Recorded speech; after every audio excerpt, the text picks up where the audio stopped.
нації! Смерть ворогам! Шановне господарство, наша акція сьогодні – це і акція солідарності з білоруськими політв'язнями, які знаходяться в турмах.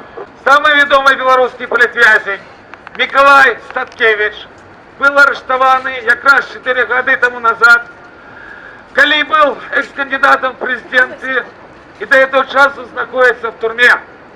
І рано чи поздно площа покладе конець промосковському режиму Лукашенко, особливо тепер, коли з кожним днем кошти на нафту падають разом з російським рублем.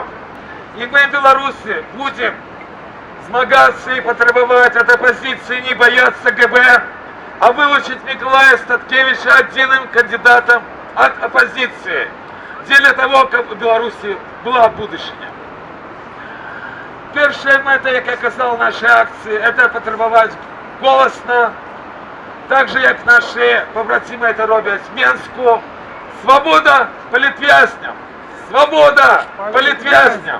Свобода політв'язням! На великий жаль, уже нові влади України відмовили політичному притулку білорусам, які були оборонцями Майдана. Цих людей вельми добре ведають тут, в Києві. Этих людей вельми добре ведають тут, в Києві.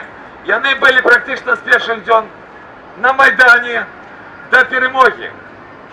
Тому наша сьогоднішня акція – це потребування вже від нових влади України об наданні політичного притулку білорусам, яких переслідує режим Лукашенки, які допомагали Україні, будучи оборонцями Майдану.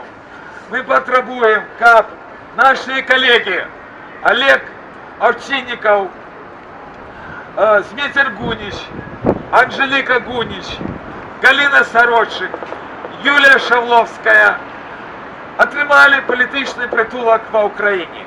Друзі,